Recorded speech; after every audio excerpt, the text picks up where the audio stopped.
Alright, what's up guys? My name is Zack, and today I am driving a 2023 Infiniti QX60 Pure. Up front is a 3.5-liter V6, and down below is a 9-speed automatic transmission. Now, I am super excited to be driving this QX60 Pure here today for two reasons. First of all, I have a lot of experience with the 2026 QX60, and there are a couple of changes that we'll talk about.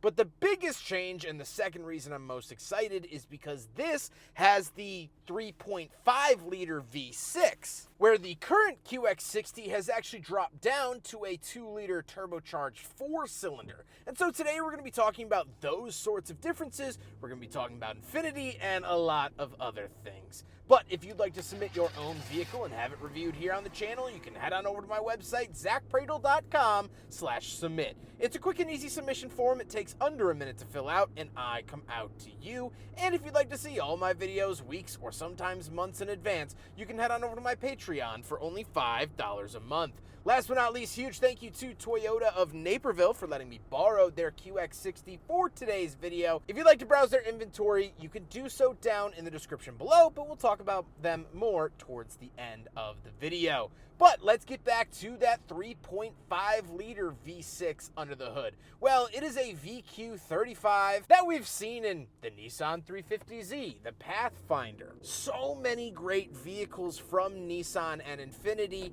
have had this engine. This engine offers a lot better of an experience, definitely around town, and just overall it feels more confident on the road. The 2-liter turbo that is now in the QX60 is a variable compression engine. I have serious worries and serious doubts of that engine's reliability. There's a lot going on. It's stretched very thin. This is a pretty well-known engine. Sure, they've had their oil issues throughout the decades, but that was pretty much solved by here in 2023, and it's not a catastrophic issue. Of course, if it's left unattended, it could be. But the 2-liter turbos in the QX60s now are just scary to think about. Like I said, paired to it is a 9-speed automatic transmission. Again, for this generation of QX60, they actually moved away from the CVT, which is fantastic, wonderful transmission. Last but not least, this particular QX60 is all-wheel drive.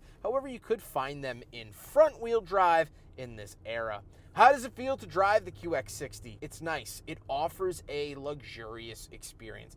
Infiniti is the luxury version of Nissan, and you see that, you feel that, you hear that. The cabin is quieter, the ride is smoother, and yet you still get that great power out of the 3.5-liter that you're looking for. This is a better driving vehicle. The modern 2-liter turbo QX60 is a lot of fun up at the top end. It sort of has this zingy, poppy, turbo-y feeling, but I would much rather trade that feeling for this more confident, more luxurious operation here in this 3.5 V6 QX60. Visibility's fine, ride quality's good, all of that. Try to get a little bit of sound for you out here on the test track. V6 3.5-liter.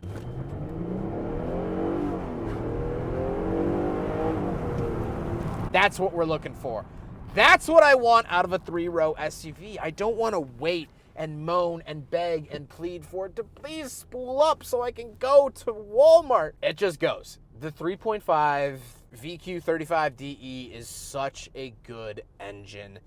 And this is it. With that stuff out of the way, let's talk about the interior. Well, in front of me, I have 4 physical gauges and a screen. Off to the left is the tachometer and coolant temperature. Off to the right is the speedometer and fuel. And then, of course, we do get our information gauge in the center. We could cycle through a bunch of different things. This is still a very modern feeling from Infiniti. So if you buy the couple-year-old QX60, you're still going to feel like you're right there. You know, this isn't going to feel like digging up dinosaur bones just outside of Valentine. This is going to feel still new, and that's very nice. On the steering wheel, on the left, we have our volume, skip track, and selectors for that gauge cluster screen. And off to the right, we do have our adaptive cruise. Now, one thing that the 2026 QX60 comes available with is hands-free Pro Pilot Assist, where that was not available back here in 2023. Off to the left, we do have a climate control vent and our trunk release, but that's it. We don't have the head-up display. Normally, that would be adjusted over here. so that's just blocked off. Moving on to the door, we have 2 levels of memory seats, lock and unlock, power mirrors, and power windows.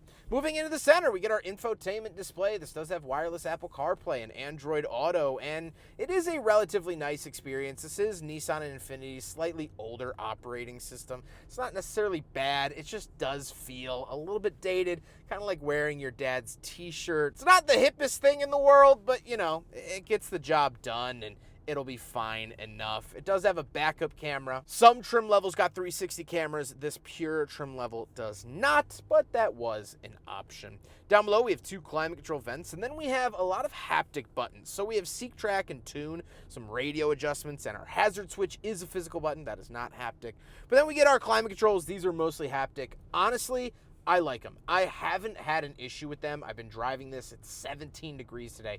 Frigidly freezing. I also have been driving my 2026 QX60 quite a bit. Never had an issue with these being laggy or not working. We do get dual zone climate as well as heated seats and a heated steering wheel. And then down below, we do have our wireless charger, USB-C and USB-A. And off to the left, we have the start stop button. We have the shifter, our drive mode select for personal, sport, normal, eco, and snow. Auto start stop below that. Then we have our selector for the information screen. We have audio and menu, some hotkeys down there, power parking brake, and auto holding brake. And then off to the right, we do have cup holders, so we will do a big friggin' bottle test here in the QX60. It goes down a little bit, but it doesn't sit flush, and it keeps falling out if I take a corner too harsh. So, unfortunately, it's so incredibly close, but in good conscience, I cannot give the QX60 from 2023 a pass on the big friggin' bottle test. Then we do have a center console, USB-C and 12-volt outlet found in there, and then the seats. The seats are power, memory, and heated. Anything I would really want from a modern, nice seat. I get no ventilated seats in this option, no massage seats in this option, but overall, it is nice and enjoyable and comfortable. However, speaking of seats, the QX60 is a 3-row SUV, so let's go do some backseat reviews. All right, getting into the back of the Infiniti QX60, and my equipment is here. That's not very helpful. All right, getting into the back. We do have ample leg room here, and we do have our own climate controls. We have single zone climate here, but I can change that, fan speed over here and whatnot, even where to send it. We also do have USB-C as well as USB-A and a 12-volt outlet. Love to see all of that. And as you'll notice, this is the bench seat. So I haven't reviewed a QX60 with the bench seat before, so we do have this nice middle seat, as well as you can pull this down, and we do get cup holders and whatnot. I'm 5'11", not a small guy. I fit back here pretty well. I would be happy to ride back here, and this bench seat is the more popular configuration if you're buying a QX60, or really if you're buying a 3-row vehicle, you're gonna want that extra space, and this added seat is a big help. However, we do have a 3rd row, so let's hop back there. Also, I now have my microphone on because I'm an idiot. Okay, so hit this button, and the whole thing pops up and moves forward.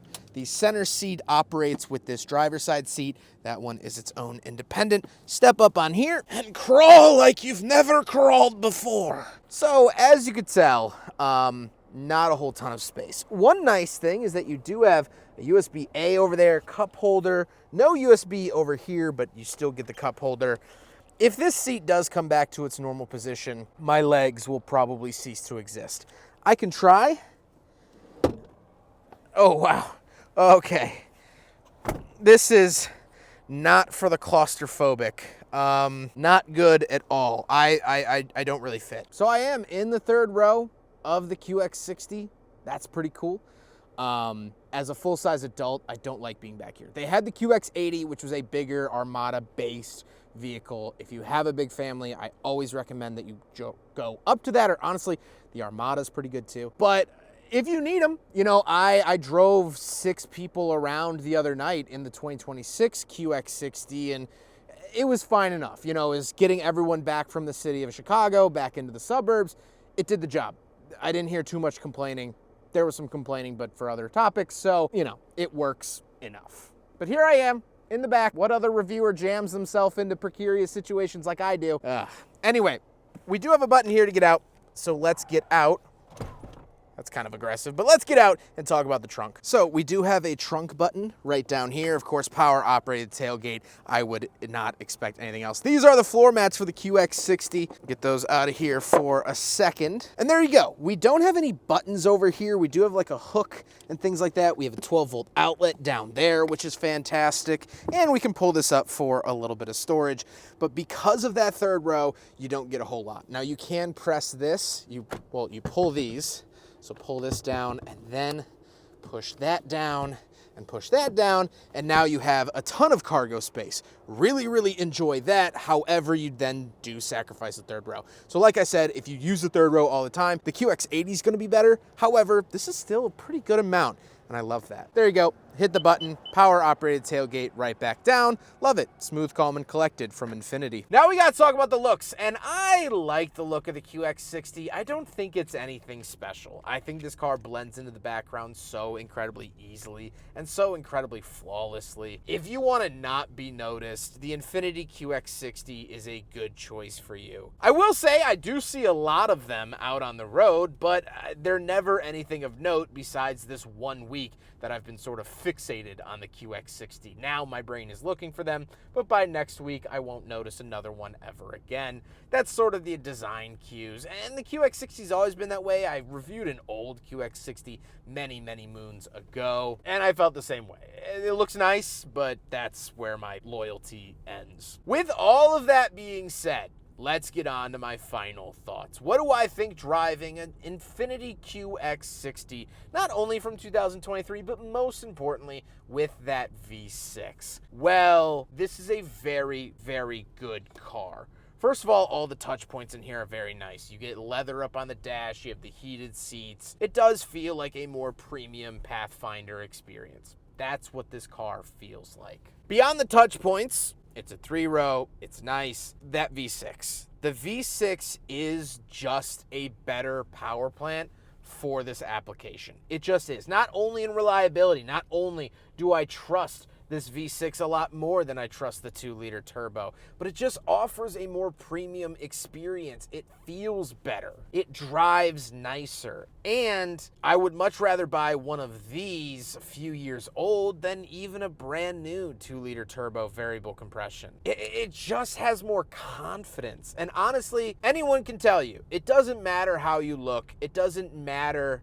if you're handsome or ugly. If you have confidence, you're going to attract people. People flock to confidence because it's a very hard thing to have. That's how this car is. I am flocking to this QX60 because it is confident, because it knows what it's doing. It has that reassuring feel while driving it, as opposed to the modern stuff. And I get it. Infiniti had to do something about the fuel economy, but the new QX60 only gets 1 more mile per gallon combined.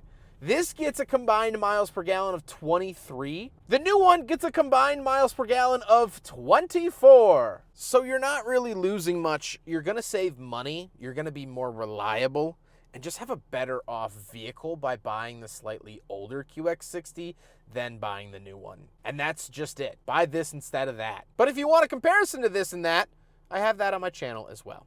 I hope you guys enjoyed the video. Huge thank you to Toyota of Naperville for letting me borrow their QX60, do a comparison video as well as this review. I have worked with Toyota Naperville for more than half a decade. Always been a wonderful experience, great staff, great team that they have there. And they always have cool, interesting, and unique vehicles like this one here today. So please go check them out with the link down in the description below. But I hope you guys enjoyed the video. Don't forget to rate the video, comment on the video, and subscribe if you really liked it. Take care, guys.